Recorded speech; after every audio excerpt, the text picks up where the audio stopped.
बिस्मिल्लाहिर्रहमानिर्रहीम। नाजरीन, फ़ारूक अहमद हाज़िर है प्रोग्राम अपना पाकिस्तान लेकर। नाजरीन, जैसा कि आपको मालूम है कि पाकिस्तान की सियासत इन दिनों एक भूचाल का शिकार है। पाकिस्तान की सियासत गर्दिश में भी है और बड़ी मुश्किलात का भी सियासत को सामना है। और पाकिस्तान के जो सियासी अकाबरीन हैं उन पे इस कदर इस तरह का कुछ अजाब आया हुआ है कि कभी एक पार्टी जो है वो निशाना बन रही है तो कभी दूसरी पार्टी निशाना बन रही है। कभी एक को उठा के जेल के अंदर ले जाया जाता है, बावजूद इसके कि एक जज ज़मानत दे देता है तो फिर ज़मानत के फौरी बाद उनको दोबारा फिर गिरफ़्तार कर लिया जाता है।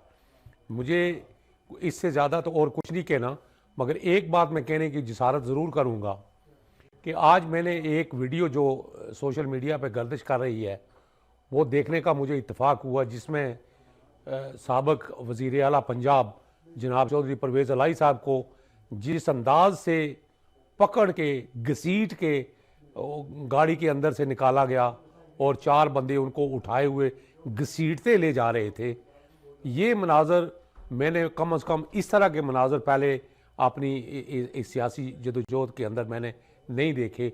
जो मेरा थोड़ा सा मुख्तसर सा ज़िंदगी का तजर्बा है वो है तो बड़ा तल्ख़ तजर्बा।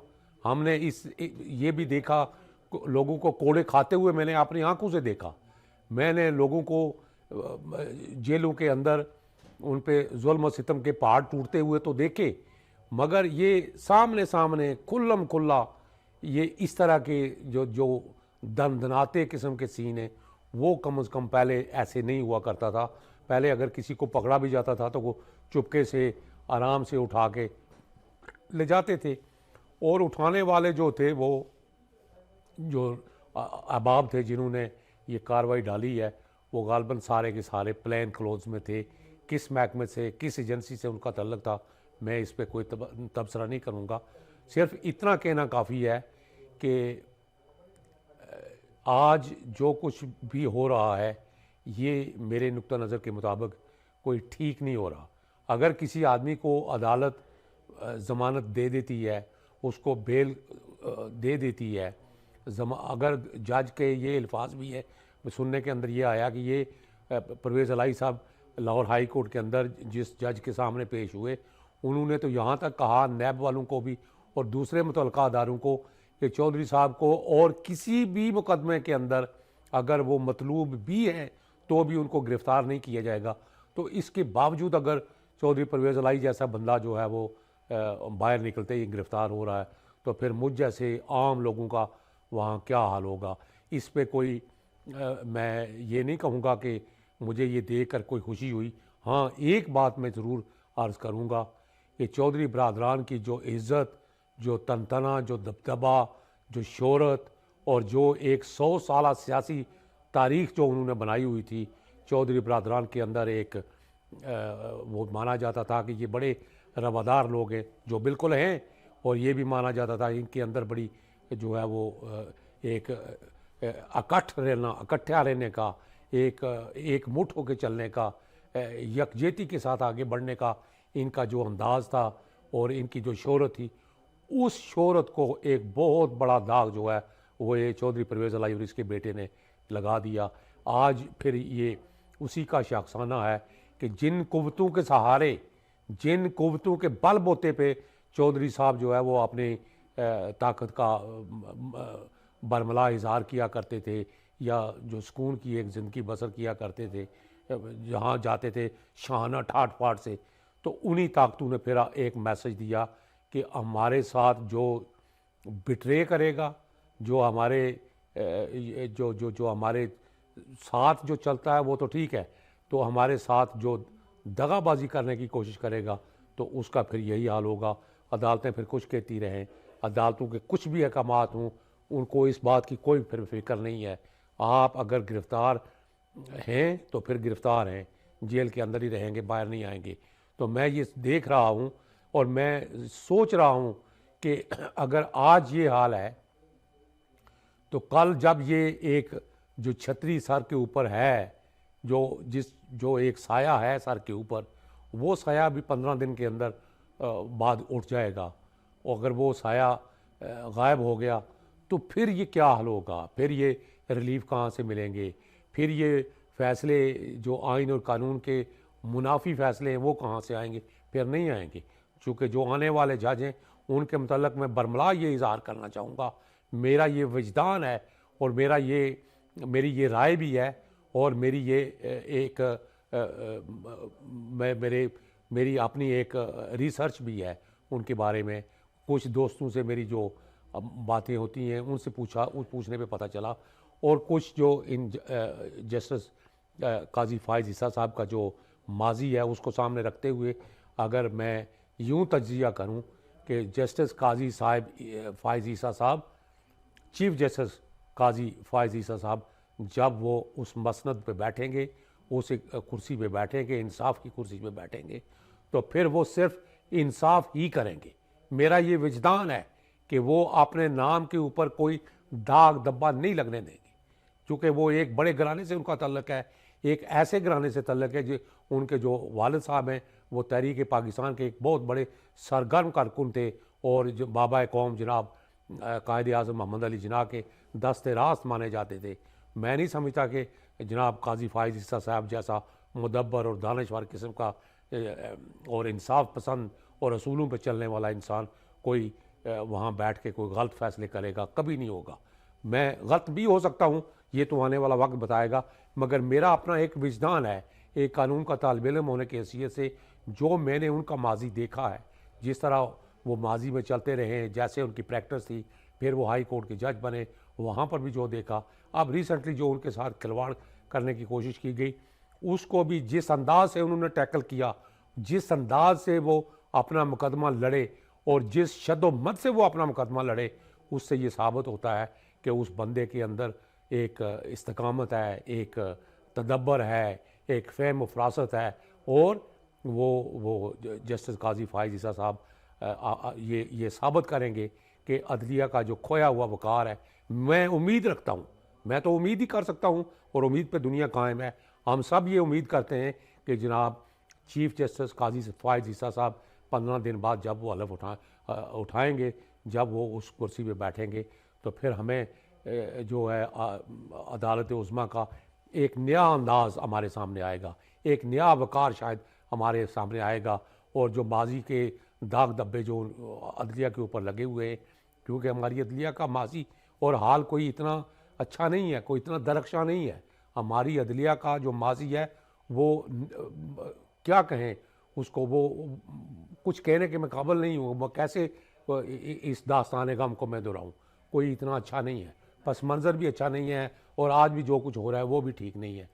आज ये जो हरकतें हो रही हैं, ये माजी में शायद इस तरह न हुआ करती थी कि अदालत उज़्मा हाई कोर्ट का एक जज अगर ये फैसला दे कि फ़लाँ शख्स को, चौधरी परवेज़ इलाही साहब को अब किसी भी मुकदमे में गिरफ़्तार नहीं किया जाएगा, तो माजी में ये हुआ करता था कि फिर वो शख्स गिरफ़्तार नहीं होता था। आज ये गिरफ़्तारियाँ क्यों हो रही हैं? इस हुक्म के बावजूद अगर गिरफ़्तारियाँ हो रही हैं तो उसकी कोई वजह होगी, उसका कुछ पस मंज़र होगा कि ये गिरफ़्तारियाँ इसलिए हो रही हैं कि उन कोर्ट्स के फ़ैसलों की कोई पजीरा ही नहीं है, उन कोर्ट के फ़ैसलों की कोई बिल्कुल उनको कोई जाना माना ही नहीं जा रहा। वो समझते हैं कि ये अदालतें जो है इनकी टिल्ट एक तरफ है, ये अदालतें आइन और कानून के मुताबिक फ़ैसला करने की बजाय अपनी सियासी टिल्ट सामने रख के फ़ैसले करती हैं, और जजेस ने अपना वक़ार खुद खोया हुआ है। अब वो इस बात पे बेशक तलमला उठे, आप बेशक वो जो है वो गिले शिकवे करें कि हमारे अहकाम को माना नहीं जा रहा, तो फिर जो मुक़्तदर हल्के हैं वो भी देख रहे हैं कि जब आप 63(1)A 63(1)F के जो फ़ैसला आपने सादर फरमाया, ये सारी हरकतें वो लोग बड़ी क्लोजली वॉच करते हैं। आपको ये देखा जा रहा है कि जब इमरान खान साहब आपकी अदालत में आए तो फिर आप अगर ये कहेंगे good to see you and good luck, तो फिर वो हल्के ये बात मॉनिटर करते हैं ना, वो देख रहे होते हैं कि जजेस का टिल्ट किस तरफ है, ये फैसला आइन और कानून के मुताबिक होगा या नहीं होगा। फिर जब आप उनको फैसिलिटेट करेंगे, फिर आपकी वीडियो तक जब सामने आएगी, फिर आपके जो वीडियो हैं उनके अंदर जो रिमार्क्स हैं, और फिर ट्रायल के दौरान जो आपके रिमार्क्स हैं, वो सारी चीज़ें जब सामने होंगी तो फिर उन फैसलों को कौन मानेगा? कोई नहीं मानेगा। इसलिए अब भी वक्त है कि अदलिया अपने आप को सीधा करे, अदलिया अपने आप का अपना लोहा मनवाए। अदलिया के जजेस बड़े बड़े जयद किस्म के, बड़े बड़े आली ज़र्फ किस्म के जजेस बैठे हुए हैं, इसमें कोई दो राह नहीं है। बड़े इंटेलिजेंट किस्म के लोग बैठे हुए हैं। कुछ जजेस जो हैं वो बहुत सारे जजेस ऐसे हैं जो यहाँ लंदन लिंकन इन से बाहर करके गए या दूसरे इन से बाहर करके गए, बैरिस्टर गए, वो प्रैक्टिस की है उन्होंने 15-15 20-20 साल, फिर जाके जज बनते हैं। तो मुझे कोई इसमें कोई शक नहीं है, उनके अंदर अहलियत भी है और काबिलियत भी है, वो सारे पस मंज़र को समझने वाले लोग हैं वो। मगर जब फैसला करने की बारी आती है तो फिर आप वो मसलत का शिकार हो जाते हैं। अगर आप मसलतों का शिकार हो जाएंगे, आप फैसले आइन और कानून के मुताबिक नहीं करेंगे, तो फिर उन फैसलों की का यही असर होगा जो आज परवेज़ इलाही के साथ हुआ, जो बहुत बुरा हो रहा है। ये बहुत गलत बात है। परवेज़ इलाही साहब के साथ ऐसा नहीं होना चाहिए और किसी के साथ भी नहीं होना चाहिए। आप देखें ना कि वो जो लोग उठाने वाले हैं, मुझे नहीं पता वो किस एजेंसी के लोग हैं, उनको बुला के अदालत उनको बुलाए, आपने खड़ा करे, वहाँ उनसे सवालात करें, उनको पूछे कि आपको ये किसने हक दिया कि मेरे हुक्म के बावजूद आप उनको गिरफ्तार करके ले जा रहे हैं।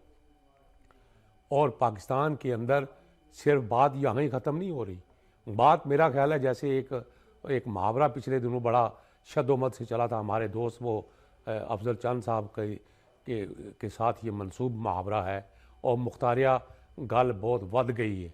मेरा ख्याल है गल बहुत वध गई है, इसमें कोई शक नहीं है। गल इसलिए वध गई है कि अभी 15 दिन बाद फिर जो मंजर सामने आएंगे, जो हम देखेंगे, उस पर फिर पता नहीं यहाँ बैठ के हमें क्या कहना पड़ेगा, क्या नहीं कहना पड़ेगा। 15 दिन बाद तो फिर जो अशर होगा वो सबके सामने होगा। फिर जो फैसले होंगे, फिर ये 3 जजेस जो ट्राई का जज बैठ के एक फैसला सादर करके रिलीफ देने के चक्कर में ये ऐसा नहीं होगा। फिर फैसले होंगे आइन और कानून के मुताबिक। फिर फैसले हो जब कॉज लिस्ट बनेगी, जो जो जो डेली जो है वो बेंच की लिस्टें बनेंगी, जो बेंच तश्कील पाएंगे, फिर वो आइन और कानून के मुताबिक तश्कील पाएंगे। मैं उम्मीद रखता हूँ कि जनाब चीफ जस्टिस काजी फायज़ ईसा साहब आइन और कानून को ही फॉलो करेंगे। मुझे पूरी उम्मीद है। उस बंदे के अंदर मुझे एक ख़ास किस्म का एक जज्बा नज़र आया कि वो ये कठिन वक्त के अंदर वो ना झुके ना दबे, बल्कि उन्होंने अपने केस का दिफा इस अंदाज से किया जिस तरह एक आदमी को करना चाहिए। और उन्होंने ये साबित किया कि जो इल्ज़ाम उनके ऊपर लगा वो इल्ज़ाम सारे गलत है, और जो इल्ज़ाम लगाने वाले थे वो आज कहाँ हैं? कहाँ हैं जनरल बाजवा साहब? किधर हैं आज? वो नज़र नहीं आ रहे, वो रिटायर होकर बैठे हुए। और अब वो जनाब काजी फायज़ ईसा साहब अपनी मसनद इक़्तिदार पर आकर बैठेंगे। तो ये हमारे लिए एक बहुत बड़ा सबक है। कभी कभी जो बातें आप सोचते हैं, ज़रूरी नहीं कि वो बातें उसी तरह हों। एक हमारे ऊपर एक हस्ती है जिसका नाम रब है, जिसका नाम खुदा है। होता वही है जो खुदा चाहता है, होता वही है जो मेरा रब चाहता है। हमारे सोचने से कुछ नहीं होता। हम चाहे कुछ भी सोचें, कभी कभी तो हम ये सोचते हैं कि हमारा इक़्तिदार पता नहीं 20 साल होगा, 25 साल होगा, 30 साल होगा, कल सुबह की खबर नहीं हो रहा, आप 25 साल की प्लानिंग बना रहे हैं। यही कुछ हुआ इमरान खान साहब के साथ। इमरान खान साहब ने भी कुछ ऐसा ही प्रोग्राम तरतीब दिया था कि आर्मी चीफ को फैज़ साहब होंगे, चीफ जस्टिस साहब कोई और होगा, और मैं ऊपर बैठा हूँगा, 2-2.5 से भी ज़्यादा अक्सरियत होगी। ये सारे शेख चिल्ली वाले पलावे, ये कभी इसको कहते हैं कि ये हांडिया कभी इस तरह नहीं पकती। हांडिया पकती है फ़हम व फरासत से, तदब्बर से, दानिश से। और हंडिया पकती है सियासत की हंडिया, ख़ास तौर पे सियासत की हंडिया पकती है कुछ लो और कुछ दो के असूलों पर। ये नहीं होता कि नहीं छोड़ूंगा, नहीं छोड़ूंगा, नहीं छोड़ूंगा, बस यही तराना बजता रहा 3.25 साल। और फिर क्या हुआ? आज वो नहीं छोड़ूंगा, नहीं छोड़ूंगा, बस आखिर में तान टूटी कहाँ कि वो ख़ुद अंदर मुक़य्यद होकर रह गए। और जिस इंसाफ का नारा इमरान खान साहब लगा के आए थे मैदान में, पार्टी तरतीब दी थी, तहरीक इंसाफ उसका नाम दिया, इंसाफ पे मबनी सारा प्रोग्राम दिया था कि मैं आऊँगा, इंसाफ दूंगा। आज उसी इंसाफ के रिसर्च में, उसी इंसाफ के मुतमन्नी वो नज़र आते हैं कि मुझे भी इंसाफ मिलेगा। पता नहीं अब उनको इंसाफ कैसा मिलेगा, किस तरह मिलेगा, ये आने वाला वक्त बताएगा। नाजरीन, आज मैं इसी पे इक्तफ़ा करता हूँ। वमा अलैना इल्लल बलाउल मुबीन।